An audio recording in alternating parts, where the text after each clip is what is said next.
اعوذ باللہ من الشیطان الرجیم بسم اللہ الرحمن الرحیم۔ ناظرین کرام السلام علیکم۔ گفتگو کا عنوان ہے زندگی اور اس کے اثرات۔ سوال یہ ہے کہ میں کیسے پہچانوں کہ میں زندہ ہوں؟ علماء کرام نے یہ لکھا ہے کہ حیات اور زندگی ایک ایسی حقیقت ہے جس کی حقیقی تعریف نہیں کی جا سکتی ہے۔ اگر زندگی اور حیات کو پہچاننا ہے تو اس کے اثرات سے پہچاننا ہوگا۔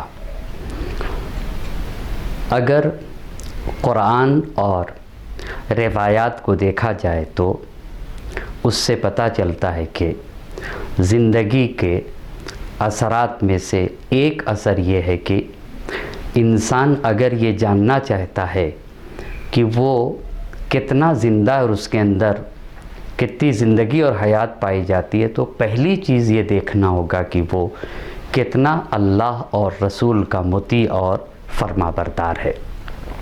اسی لیے قرآن کریم میں ارشاد ہو رہا ہے یا ایھا الذین آمنوا استجیبوا للہ وللرسول اذا دعاکم لما یحییکم۔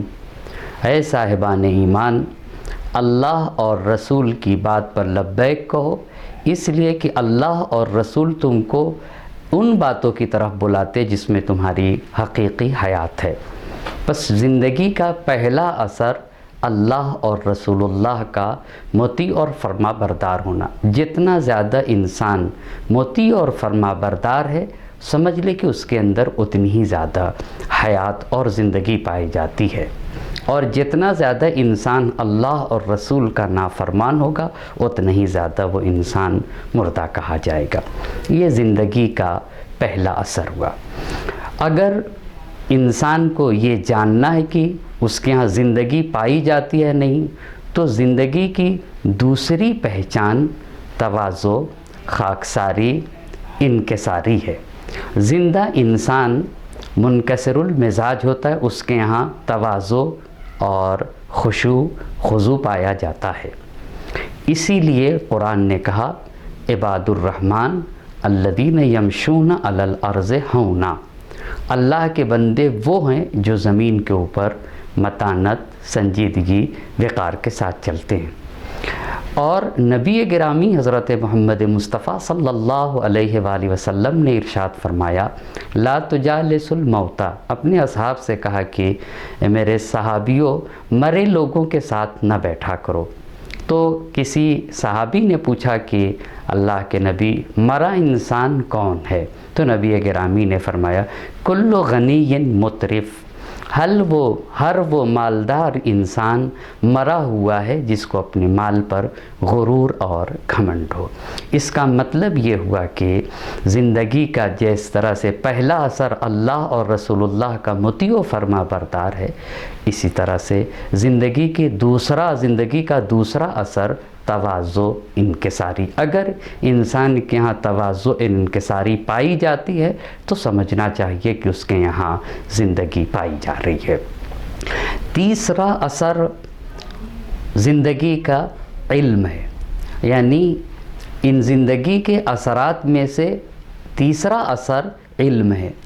علم کے ذریعے سے انسان کی زندگی اور اس کی حیات کو پہچانا جاتا ہے۔ جس انسان کے اندر جتنا علم ہے اسے سمجھ لینا چاہیے کہ اس کے اندر وہ اتنی ہی زندگی پائی جاتی ہے، اور جو انسان جتنا زیادہ جاہل ہے وہ اتنا ہی زیادہ مرا ہوا انسان ہے۔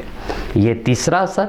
اور چوتھا اثر یہ ہے کہ زندہ انسان کی زندگی کا چوتھا اثر یہ ہے کہ اس انسان کی ذات سے دوسرے کو کتنا فائدہ پہنچتا ہے۔ یعنی زندگی کی پہچان یہ ہے کہ اگر انسان کے اندر زندگی پائی جاتی ہے تو اس کے وجود سے دوسرے کو فائدہ پہنچے گا۔ جتنا زیادہ ہمارے وجود سے دوسرے کو فائدہ پہنچے، سمجھنا چاہیے کہ اتنے ہی ہمارے اندر زندگی اور حیات پائی جاتی ہے۔ اسی لیے اللہ کے نبی حضرت محمد مصطفیٰ صلی اللہ علیہ وآلہ وسلم کا ارشاد گرامی ہے، نوروا بیوتکم بتلاوت القرآن، اپنے گھروں کو قرآن پڑھ پڑھ کے نورانی کرو، ولا تتخذوها قبورا، اور اپنے گھروں کو خاندانی قبرستان نہ بناؤ۔ اس حدیث کا مطلب یہ ہے کہ جس گھر سے نور نہ نکلے، شعاع نہ نکلیں، اسلام، مسلمان، بشریت، انسانیت کو فائدہ نہ پہنچے، وہ گھر گھر نہیں ہے، خاندانی قبرستان ہے، اور ایسے گھر میں رہنے والے لوگوں کو زندہ نہیں کہا جائے گا، مردہ کہا جائے گا۔ نتیجہ یہ ہوا کہ اگر ہمیں یہ دیکھنا ہے کہ ہمارے اندر زندگی پائی جاتی ہے یا نہیں، تو ان باتوں کو دیکھنا گا، ایک، ہم کتنے زیادہ اللہ اور رسول کے مطیع و فرما بردار ہیں، دو، ہم میں کتنا خاکساری، تواضع اور انکساری پائی جاتی ہے، تین، ہمارے اندر کتنا علم پایا جاتا ہے، چوتھی بات یہ کہ ہماری ذات اور ہمارے وجود سے سماج، معاشرے، بشریت کو کتنا فائدہ پہنچتا ہے۔ اگر یہ چیز ہے تو سمجھنا چاہیے کہ ہمارے اندر زندگی پائی جاتی ہے۔ والسلام علیکم ورحمۃ اللہ وبرکاتہ۔